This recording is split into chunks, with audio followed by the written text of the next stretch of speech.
विज्ञान से भी कठिन काम बुद्ध ने किया, क्योंकि विज्ञान तो कहता वस्तुओं के प्रति निरपेक्ष भाव रखना। वस्तुओं के प्रति निरपेक्ष भाव रखना बहुत सरल है, लेकिन स्वयं के प्रति निरपेक्ष भाव रखना बहुत कठिन है। बुद्ध ने वही कहा। विज्ञान तो बहिर्मुखी है, बुद्ध का विज्ञान अंतर्मुखी है। धर्म का अर्थ होता है अंतर्मुखी विज्ञान।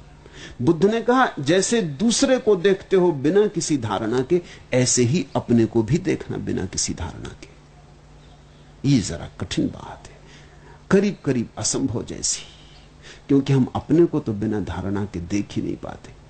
हम तो सब अपनी अपनी मूर्तियां बनाए बैठे।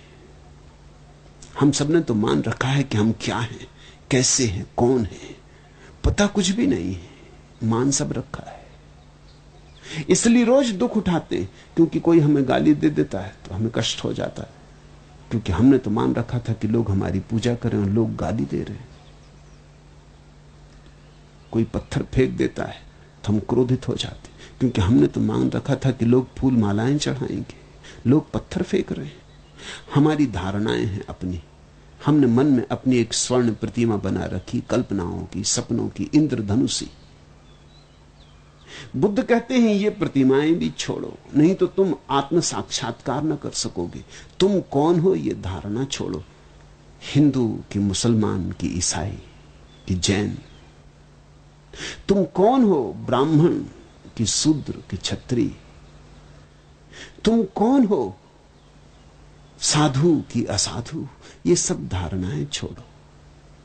तुम निर्धारणा होकर भीतर उतरो। अभी तुम्हें कुछ भी पता नहीं कि तुम कौन हो, और ये सब धारणाएं बहुत छोटी हैं। असाधु की धारणा तो व्यर्थ है ही, साधु की धारणा भी व्यर्थ है, क्योंकि जिसे तुम भीतर विराजमान पाओगे वो स्वयं परमात्मा है। ये तुम कहां की छोटी छोटी धारणाएं लेके चले हो। इन छोटी छोटी धारणाओं के कारण वो विराट नहीं दिख पाता। आंखें इतनी छोटी, विराट समाये कहां। तुमने सीमाएं इतनी छोटी बना ली है, बड़ा उतरे कैसे। तो तुम अपने भीतर भी टटोलते हो तो बस धारणाओं में ही उलझे रहते हो। बुद्ध ने कहा भीतर भी ऐसे जाओ जैसे तुम्हें कुछ भी पता नहीं। शांत मौन, अपने अज्ञान को धारण किए भीतर जाओ, तब वही दिखाई पड़ेगा जो है, और जो दिखाई पड़ेगा वही आंखें खोल देगा।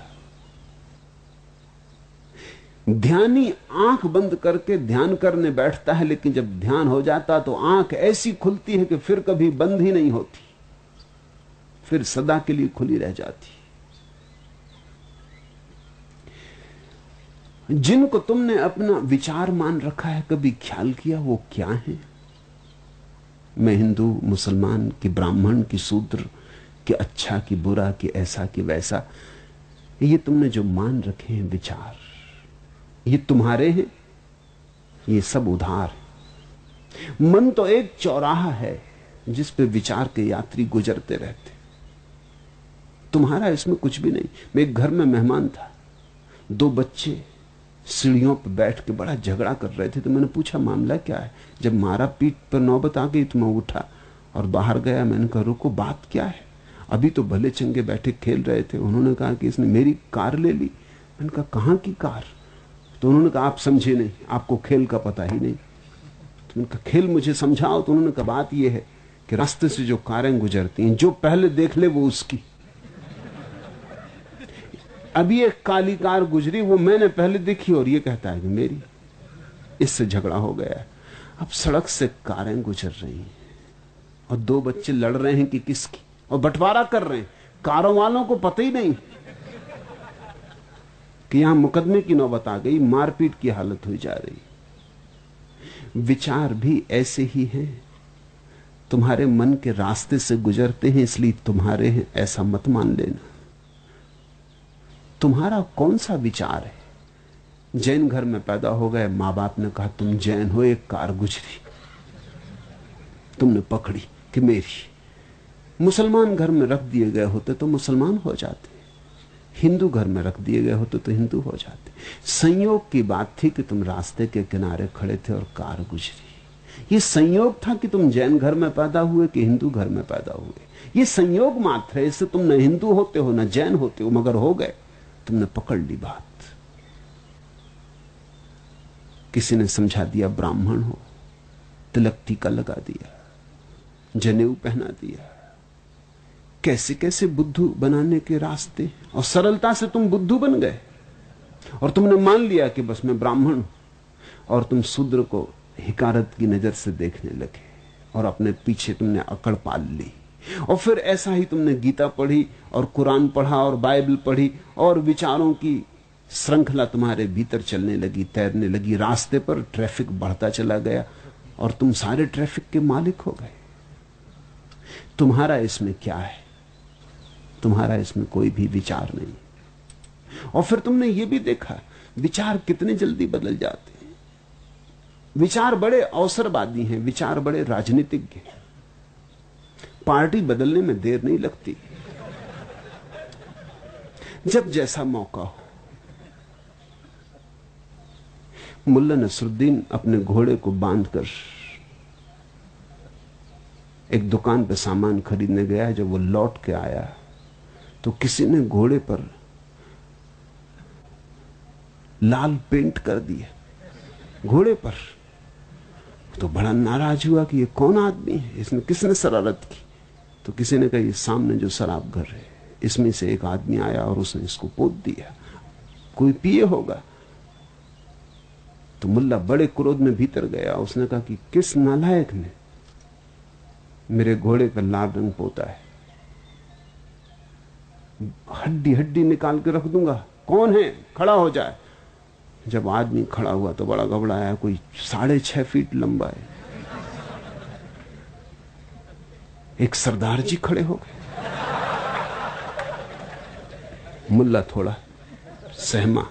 उसने कहा ये हड्डी वगैरह तो निकालना दूर है, अपनी हड्डियां बच जाएं तो बहुत। उसने सरदार ने कहा बोलो क्या विचार, क्या कह रहे थे, किस लिए आए हो? मुल्ला ने कहा सरदार जी मैं ये कहने आया हूं कि घोड़े पर पहली कोट तो सूख गई, दूसरी कोट कब करोगे? बड़ी कृपा की घोड़ा रंग दिया, मगर पहली कोट बिल्कुल सूख गई। ऐसे बदल जाते विचार। विचार बड़े अवसरवादी हैं। विचारों का बहुत भरोसा मत करना। मन राजनीतिज्ञ है और जो मन में पड़ा रहा वो राजनीति में पड़ा रहता है। इसलिए मैं कहता हूं धार्मिक आदमी राजनीतिज्ञ नहीं हो सकता, क्योंकि धार्मिक होने का अर्थ है मन के पार गया, मन के पीछे जो चैतन्य है उसमें विराजमान हुआ। विचारों की इस भीड़ से हटो, लेकिन जब तक तुम पकड़े रहोगे कैसे हटोगे? विचारों की भीड़ ने ही तुम्हें बेईमान बनाया, पाखंडी बनाया, अवसरवादी बनाया है। मन रोग है, इससे अपने हाथ धो लो,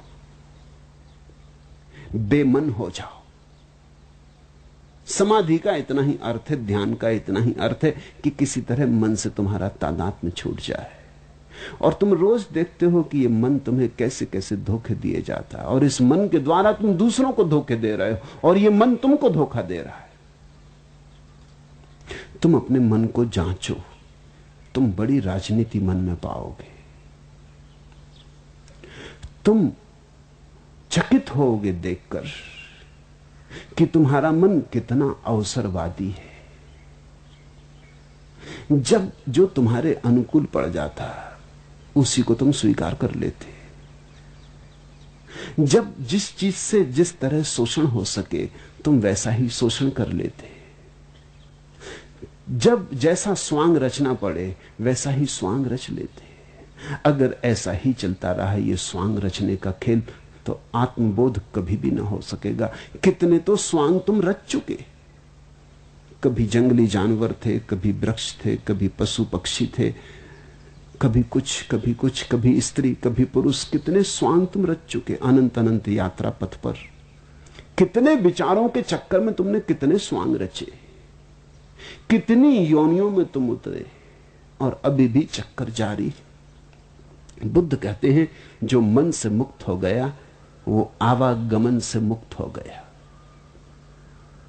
क्योंकि मन ही तुम्हारे आवागमन को चलाता है। मन चलता है और तुम्हें चलाता है।